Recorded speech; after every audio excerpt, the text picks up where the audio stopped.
Good morning, day 12. Today is the day we finally make it home. We finally get to sleep in our own beds tonight. I'm excited about that. Yeah. Been fun, but ready for my own king size bed, not a queen.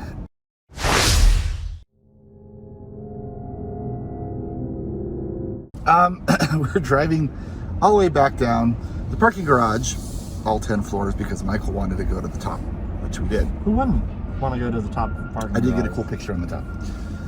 Then I think we got a late checkout. That's for late checkout here, and I got 1 o'clock. So hey, Mama's gonna sleep in. We're gonna drive around Reno, get some Starbucks first. He's as hooked as I am now. And then okay. Well, yeah, I might be a little bit. Then we're gonna drive around, check out Reno. We might go all the way out to Cabela's. We're not sure if we're gonna do that or on the way home. But we're definitely gonna see some Reno. I think we're gonna go play some games at Circus for the little boy. Maybe. He wants to win a prize. And then we'll head home. So floor 7, still a whole bunch of floors to go. Oh, not too 6. many. Floor 6. It's not too many. 6 more floors. Also, forgot to say, had a great charge session last night. Oh, I went the wrong way. What's the exit? What are you talking about? Had a great charge session last night. J1772 woke up, 90% state of charge. I don't think it had been sitting for long on the charger, so I got it off. But saw an interesting car next to us, which I'll put that video in right here when we got down to unplug. So check this out. Okay, we came down to unplug this morning, and I noticed this car next to me looks like a Cadillac with the green light. I'm like, what is that? Is that charging? And sure enough, it is. It's charging.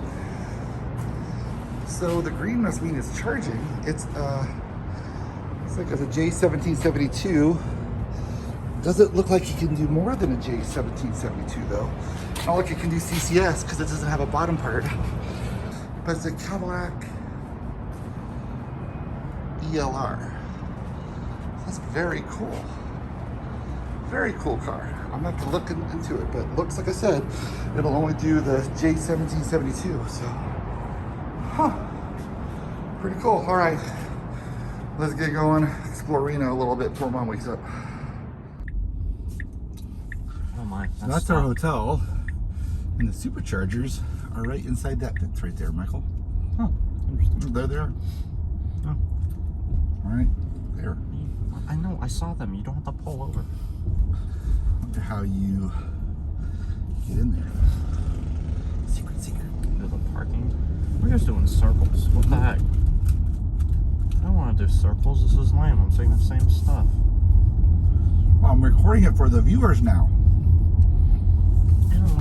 I was gonna say something, but you'll probably keep it in just to screw with me. That's one way. Yeah, you don't remember? We drove through here, remember? Oh, I guess you don't. Oh, the same exact street. Yeah, I'm gonna I'm gonna videotape the biggest little city sign. I swear. I'm going to. Look, Reno is the biggest little city in the world. Reno. I hope that's on your video. The biggest little city in the world. So Michael and I are trying to find something to do, and we found that there's the National Automobile Museum. Yeah. Or do you like me to say it national, just to mess with What's you? the cost to get into the National Automobile Museum? I didn't see it. Is it free? Probably not. No. Museums are normally not free. Now turn right onto Mill Street. That's a nice hotel. Renaissance.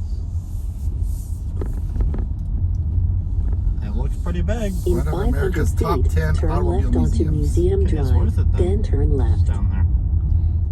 You know, it's pretty unimpressive looking from outside. Looks like the era. Better be really good, Michael. I'm putting this one on you. You picked it. One of America's 5 greatest auto museums. Be here, be fascinated. Oh look, the river walks right over here. Oh, Really?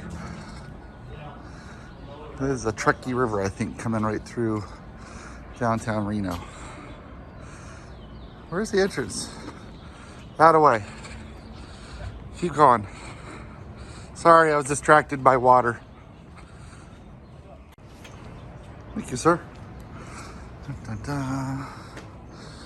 Dun, dun, dun. You ready for this, Michael? Ready to go. All right. I hope I don't get copyrighted because there's music playing, but I'll just talk over it loudly. This is a temporary exhibit. 31 Ford Model A. 1938 Ford Custom Convertible Coupe. How do you open the doors? Electric solenoids to open the doors. You're blocking the camera. Oh, it's the push button down there. To small push button on the running board to activate. This is like Tesla before Tesla. No handles. There's the button to open the door. Very cool. What is that? The Beatnik Bandit.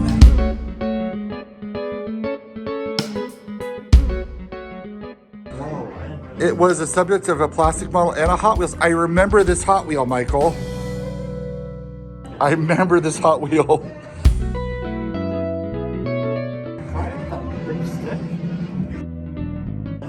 I guess.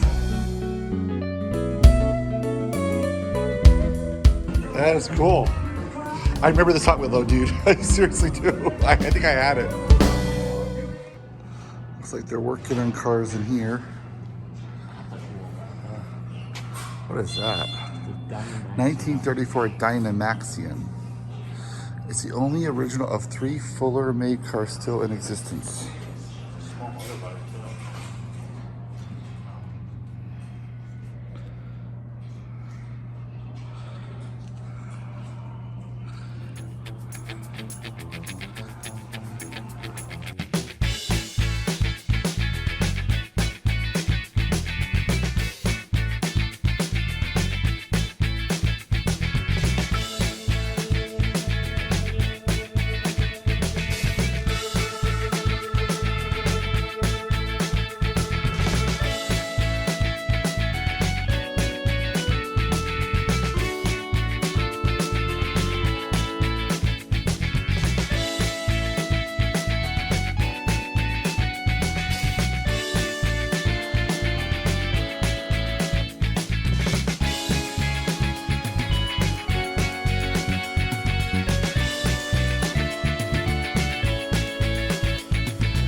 Harris portion of the exhibit here. It looks like Harris donated a lot of the cars.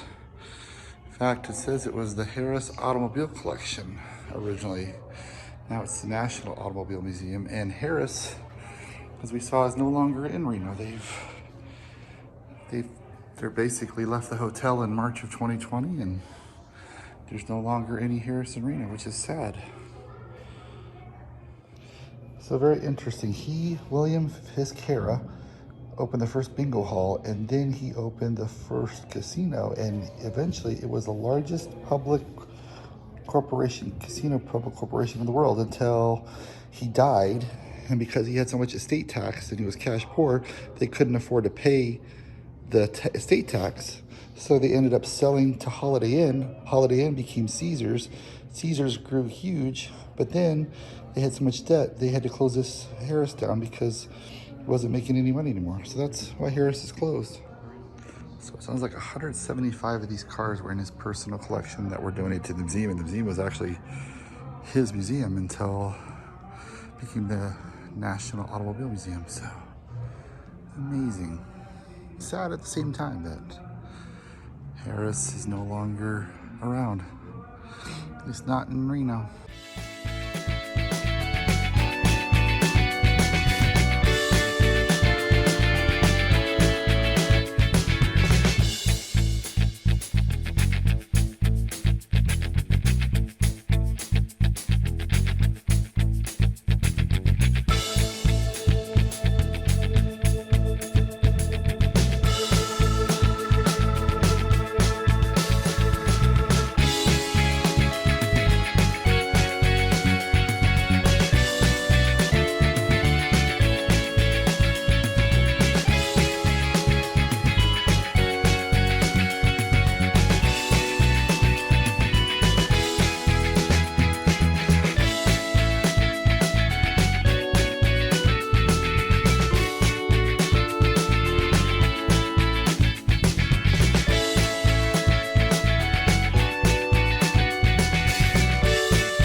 The 1953 John Wayne Chevrolet, purchased by movie star John Wayne. It's John Wayne's car. I also didn't realize not only is it John Wayne's car, but it's the first year of production for the Corvette, Michael, 1953. This was Frank Sinatra's? Yeah. Oh, that was maybe Sammy Davis Jr.'s. Look, it says Sammy on that one. Presidential Medal of Freedom and Congressional Gold Medal recipient. 1970 Frank Sinatra Gia. He got that? That's cool. Jack Benny used this car. Huh. Lana Turner.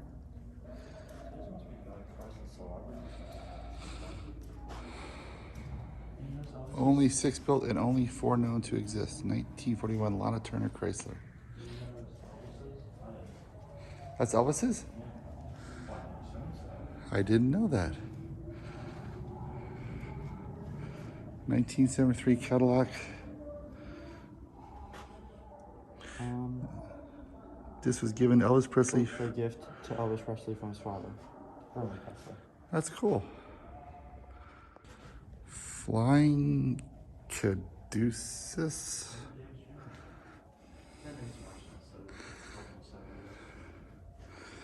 Jet propulsion land speed car. Sounds like he got up to 360 miles an hour in this thing, but he had to slow down because of issues. He was only running at 90%, but it's the first jet car. Cool. He ran it on Bonneville, where we were at yesterday, Michael. Anyway, New York to Paris automobile race, traveling 22,000 miles for Lennon seeking victory after 169 days of fierce competition. Huh. New York to Paris. That's crazy. Is this that's cool. So Harris bought it, and then Hera contacted the 91-year-old George Schuster, who had driven the flag to victory in Paris, and invited him to Reno. That's cool. So this was the actual car that won the 1908 New York to Paris race. And I guess they took it on a ship for parts of it, huh? Yeah. That's cool. That is too cool. So this car actually made it from New York to Paris. And the guy who drove it actually verified its actual existence. One of them was the crack in the frame right there. Happened in Siberia, I guess.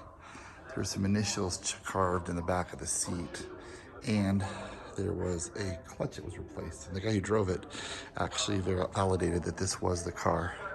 And Teddy Roosevelt sat in that seat, which is super cool.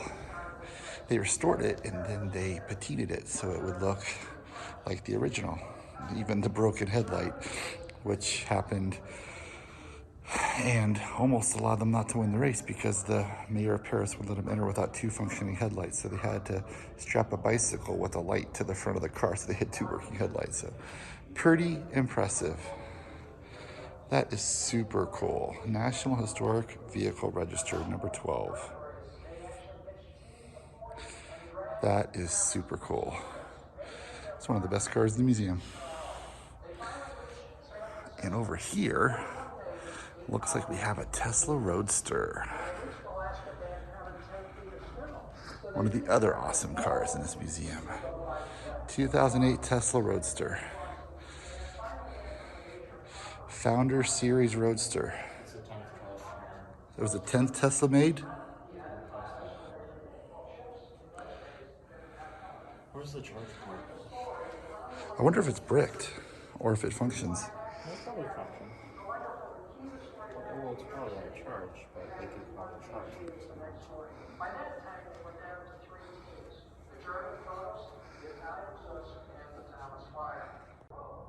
That's cool, Michael. That's pretty cool. What's this one over here? A 1914 Detroit Electric. Holy cow. 1914 you had an electric car? So that predated the Tesla.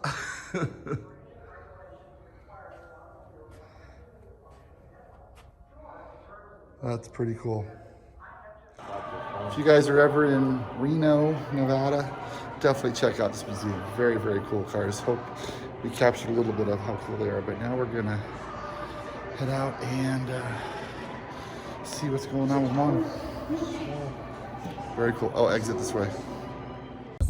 What are you looking for? Okay, so there's 2 superchargers in Reno. One is over by our hotel, the Silver Legacy, and one is over here. The one by the Silver Legacy is a 250 V3. This one here appears to be a V2. Looks like it's a What is picture? 6-stall V2. Oh, nice smart hole. That guy is looking at Tesla. What is view? What is picture? I don't know. What is this? I don't know. Are you charging? No need. I'm 85%. just gonna plug in just so I did. Well, that makes no sense. Then I used this one. Oh, that one's not working. Yes. What do you mean? That's cool. So that's another one other than the other one. Look what the sign says. I do not know. All I know is you make no sense. I was gonna plug in. I think then it records that you were at that supercharger. And you got another one on your belt. Michael, you see everything in Reno. Look at this. Look at this guy. How do you even get up on that bike? How do you get up there? How? So we stopped and got some Chick-fil-A. And now we're gonna get on the road and head to Willows. Yummy. Yes. Now stay straight to take the Interstate 80 West ramp.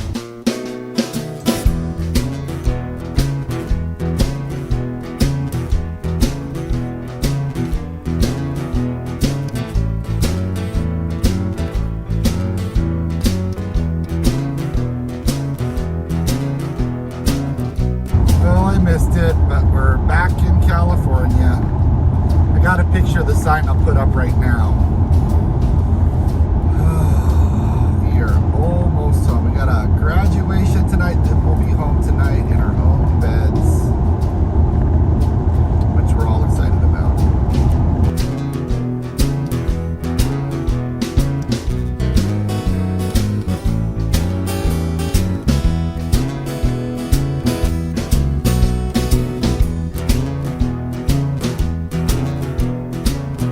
Reno. Yeah, they ate each other here. I know. That's crazy, man. This is the Schallenberger cabin site right here, Michael. Near the spot, so called about 18-year-old other man, members of the Steve Townsend Murphy party. Huh.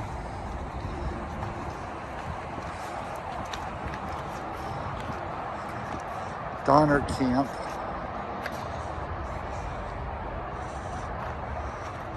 That is a historical landmark. So this was the Donner Camp, Michael.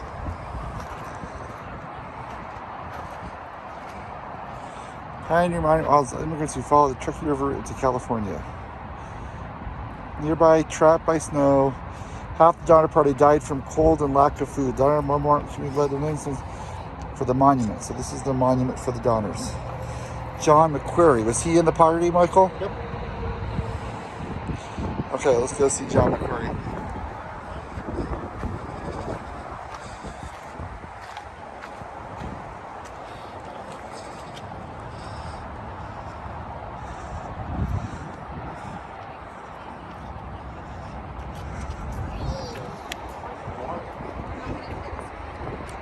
It's huge.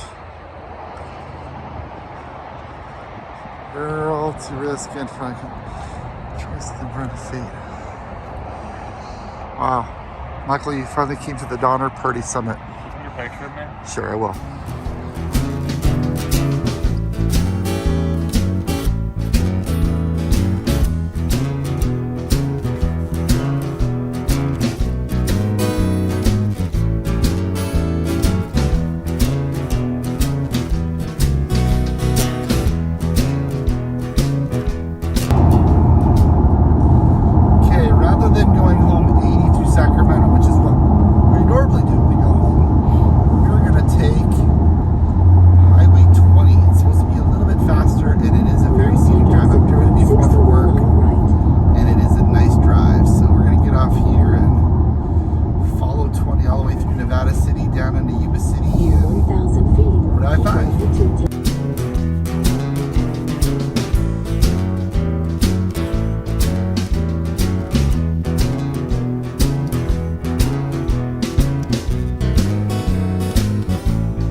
So we are pulling into Gridley. We're almost to Willows.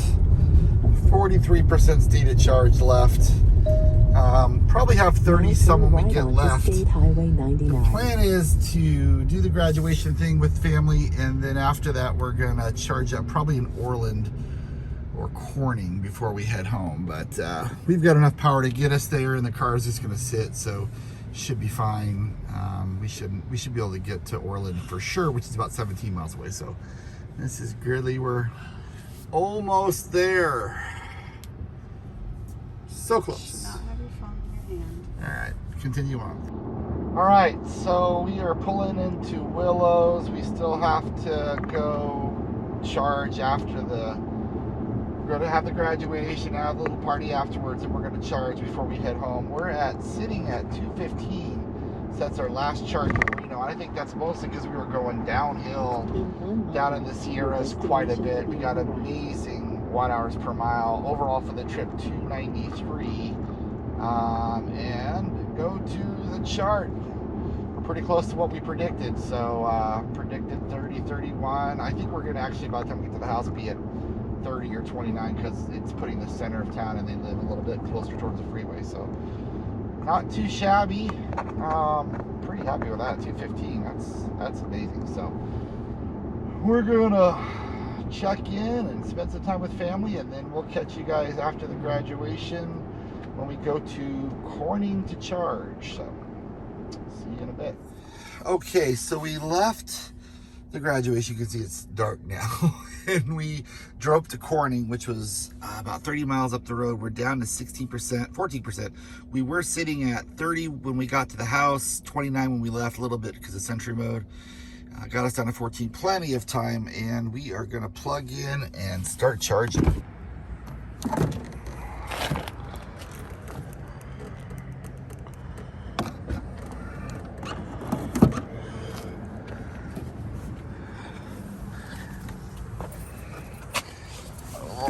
believe this is a V2, so we'll see what kind of speeds we're getting. Thankfully, we're on our own unit. There are two others here. They're on different cabins, and this white Y just came in, and he didn't jump on our cabin, so I was very grateful of that. Okay, we definitely don't need to be up at 95%. No. So I'm gonna put Redding, California. Redding. Good. See what we need. I think we need 20 minutes to get home, but it is raining out, so the weather's kind of bad, so we're not probably getting great efficiency. So I think we'll probably, oh, now it's saying 25 minutes. Say 25 first. So we might go 30 or so minutes. We'll let it go for a while. I think we're gonna watch some Netflix, and we'll check in with you in a little bit. Okay, we're up to 59% state of charge.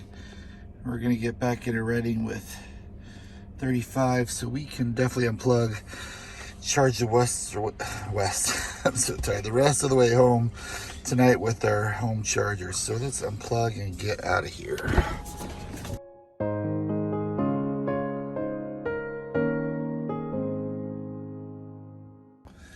All right, we just got home, 39% state of charge. Did a little better on that last leg than what we had anticipated. Overall for the trip though, it's telling us 2,805 miles, but I did start at about 280 miles short. Or I started at 280 miles after we had been on the road. So we had a little over 3,000 miles on the trip, almost 3,100.